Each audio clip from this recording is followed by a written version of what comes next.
ሰላም ሰላም ተመልካች አድማጮቻችን የዛሬን የካቲት 2018 ዓ.ም ወርቅ ምን ደረጃ ላይ ይገኛል፣ ጨምሯል ወይስ ቀንሷል የሚለውን መረጃ ይዘንላችሁ መጥተናል። እንግዲህ እንደሚታወቀው ወርቅ እጅግ ከፍተኛ በሆነ ዋጋ በመሸጥ ላይ ነው የሚገኘው።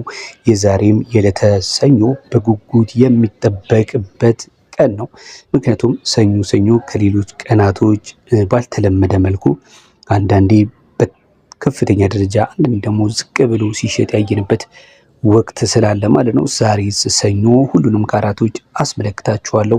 በኢትዮጵያ ብር እንዲሁም ደግሞ በአሜሪካ ዶላር በስንት እየተሸጡ እንደሚገኙ ማለት ነው። ዛሬ የካቲት 2018 ዕለተ ሰኞ ላይ 14 ካራት 15 16 እያለን እስከ 24 ካራት እየተሸጡ ያሉበትን ዋጋ ሙሉ ዝርዝር ያገኛሉ።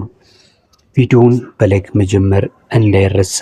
አዲስ ከሆናችሁም ለዚህ ዩቲዩብ ቻናል ሰብስክራይብ በማድረግ ቤተሰብ እንድትሆኑ እጠይቃችኋለሁ።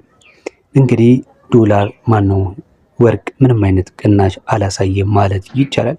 በተለይ ደግሞ ከባለፉት 3-4 ቀናት ወዲህ ባለበት ዋጋ ላይ እየተዘረዘረ ማለት ይቻላል። ነገር ግን የተወሰነ በ200 እና በ300 ብር አካባቢ የተወሰነ ቅናሽ አለ።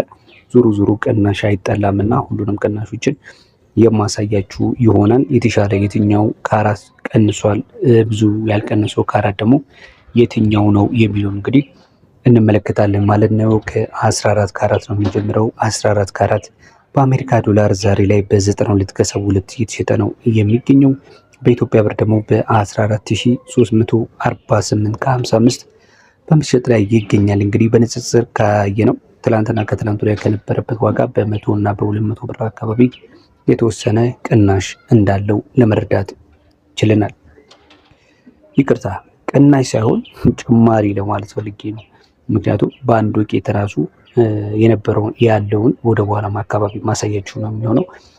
በአጠቃላይ ይቅርታ መጠየቅ እፈልጋለሁ። ቅናሽ ያልኩበት ጭማሪ ነው የተመዘገበው ማለት ነው።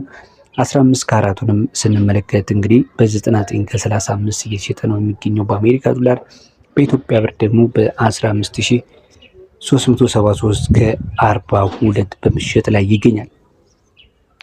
16 ካራቱን ስንመለከት እንግዲህ 16 ካራቱ 60.38 የወርቅ ንጽህና ያለው 60 ካራት 16 ካራት በ105 ከ97 የአሜሪካ ዶላር ወይም ደግሞ በ16398 ከ34 የኢትዮጵያ ብር በመሸጥ ላይ ነው የሚገኘው።